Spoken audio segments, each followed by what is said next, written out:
पाते हो। ये है आपकी शहनशाही, इसको कहते हैं ये मेरी सरकार है, जो मनाएगा हम करेंगे, जो मनाएगा वीआईपी कल्चर करेंगे, जो मनाएगा जिसको आने देंगे, जो मनाएगा हम करेंगे। ये है आपका कल्चर। दूसरी आप कह रहे थे स्टाम्प, बड़ा रबड़ स्टाम्प याद रहता है सुधांशु जी, आप अच्छी तरह जानते हैं, आप यहाँ रबड़ स्टाम्प ही रबड़ स्टाम्प है, यहाँ सभी रबड़ स्टाम्प हैं।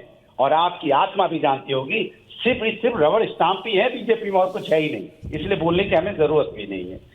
एक बात, अगर किसी महिला का अपमान ज्यादा से ज्यादा किसी सरकार में अगर देखा गया है तो आप देख लेते किस तरह से चीख रहे थे, वो किस तरह से कह रहे थे श्रद्धालु कि उसकी मां को किस तरह से लोग उस पर बेचारी गिर गई, और किस तरह से बिलख रहे थे। शब्द नहीं है मेरे पास।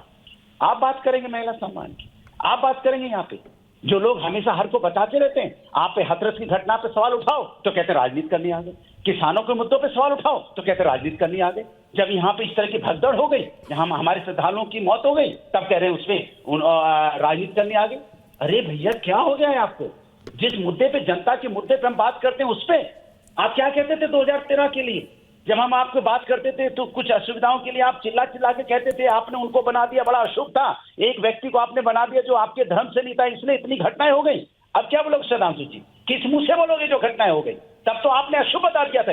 आज पता क्या हो रहा है, आज वही लोग हमारे सारे श्रद्धालु लोगों को कौन लोग खाना खिला रहे हैं? जाइए, सब लोग, पूरा हिंदुस्तान एक वहां पे है, सब जिले के लोग, जहां मस्जिद है तो लोग मस्जिद में वहां पे बुला के खाना खिला रहे हैं। कोई क्लियरली बोलो ना कि मुसलमान खिलाना चाहे, मुसलमान खिला रहे हैं, ये बोलना चाह रहे हो, क्लियरली बोला करो अनुराग भदौरिया। इसको बोलते हैं गंगा यमुना की तहजीब।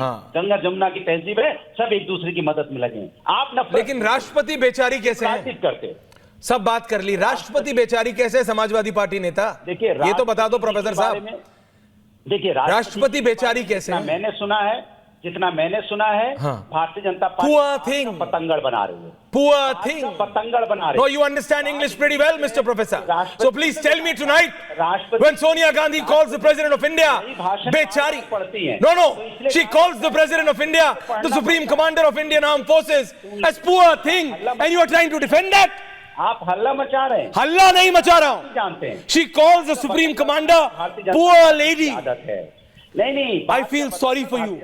मैं आपके लिए सॉरी फील कर रहा हूं कि आपको ये डिफेंड करना पड़ रहा। आपको खड़ा होना चाहिए, खड़े होइए अगर कुंभ में कुछ गलत हुआ, लेकिन ये भी खड़े होइए और बोलिए कि भारत की राष्ट्रपति को बेचारा नहीं बोल सकते। अनुराग भदौरिया, सुधांशु त्रिवेदी इस काउंटर, सुधांशु त्रिवेदी इस काउंटर। देखिए, भदौरिया जी विषयांतर में जाने का प्रयास किए, मैं उसका भी जवाब दूंगा और इसका भी जवाब देता हूं।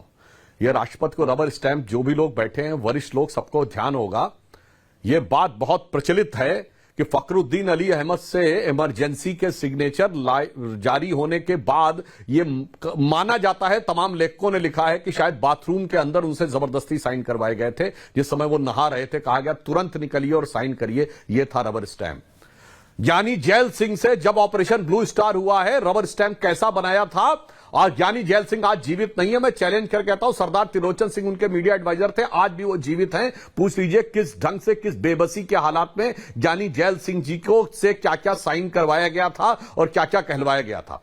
राजीव गांधी की उपस्थिति में शंकर दयाल शर्मा जी उस समय उपराष्ट्रपति थे, राज्यसभा के अंदर आंसू निकल आए थे। यह वीडियो अवेलेबल है, आंसू निकल आए थे, ये रिकॉर्ड पे है ये चीज। और उस समय के आप सारे न्यूज जाके देख लीजिएगा, ये बेबसी का आलम था। मगर जब जिस समय गुजरात जी की सरकार थी, के.आर. नारायणन ने रबर स्टैंप बनने से मना कर दिया था, और उस समय जो रिकमेंडेशन की गई थी यूपी गवर्नमेंट को डिसॉल्व करने की, वो वापस कर दी गई थी। इसलिए राष्ट्रपति पद के साथ आपने सदैव ऐसा किया है।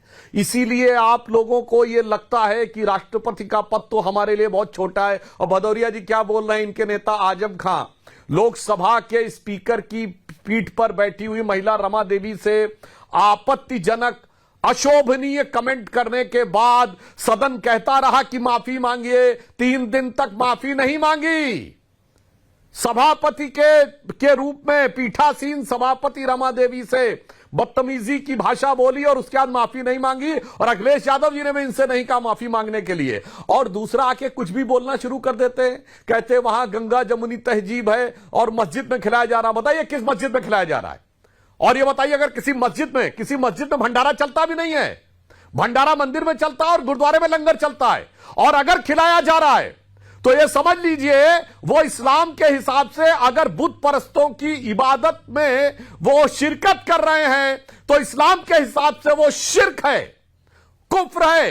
किसी मौलवी, मुफ्ती, मुकर्रम, बारी, हाफिज से मुझे कहलवा दीजिए कि जो बुत परस्त इबादत के लिए जा रहे हो उनको खिलाने से वो इस्लाम से खारिज नहीं हो जाएगा। इसलिए आए बाएं मत बोला करिए सर, आपकी आदत है ये। आप आगे अनुराग जी आ रहा हूं, रिलैक्स देते, राष्ट्रपति के अपमान पर जवाब दीजिए और उससे बचाव करने का प्रयास न करें। ईमानदारी से एक माफी मांग लेने में क्या जाता है, कोई ईगो थोड़ी हट हो जाएगा। ओके सुधांशु, सोनिया जी बड़े पद के ऊपर, सोनिया जी कह देना चाहिए गलती से मेरी जबान फिसल गई, जो पंकज जी और ये सब लोग कहने का प्रयास कर रहे हैं, बस बात खत्म हो जाती। राइट दानिश भाई, राष्ट्रपति बेचारे नहीं हो सकते, ये तो मानिए। इस बात से तुम राष्ट्रपति पुअर थिंग नहीं हो सकती भारत की राष्ट्रपति।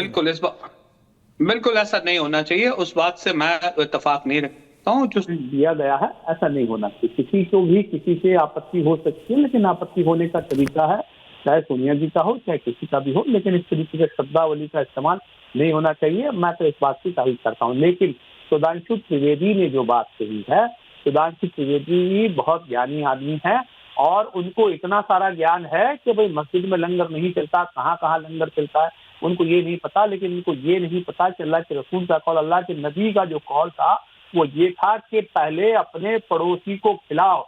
और शायद सुधांशु जी आप पढ़ लीजिएगा कुरान शरीफ, आप अगर जानते हैं और नहीं जानते तो और पढ़ लीजिएगा कि उस वक्त, उस दौर में, अल्लाह के रसूल के दौर में जब वहां रहते थे तो वहां पर तमाम लोग मुसलमान नहीं हुआ करते थे, वहां पड़ोसी मुसलमान नहीं हुआ करते थे। ये आपके पास जानकारी का अभाव है। इसलिए सबसे पहले तो मैं ये कहता हूं कि उन तमाम लोगों का एप्रिसिएशन होना चाहिए कि जहां किसी भी तरह की परिस्थिति हुई है, चाहे कहीं मस्जिद में है, चाहे खानकाह में है, या किसी भी व्यक्ति ने, एक सामान्य से सामान्य नागरिक ने भी अगर उसका कंट्रीब्यूशन किया है तो ये आपको उसका वेलकम करना चाहिए। बजाय इसके ये नाकामी है योगी सरकार की, जो बड़ी बड़ी डींगे मार रहे थे, बड़ी बड़ी बातें कर रहे थे, 655 पाने का रिपोर्ट मांगने वाले, अभी तक जितने लोग वहां उसके अंदर में ये इस घटना में दुर्गत पाए गए हैं, अभी तक उनका आंकड़ा नहीं दे पाई है सरकार। और बातें उनकी बड़ी बड़ी थी, 1 करोड़ लोग आ गए, 2 करोड़, इनके पास वो आंकड़ा नहीं है कि कितने लोग इतना परेशान हाल है,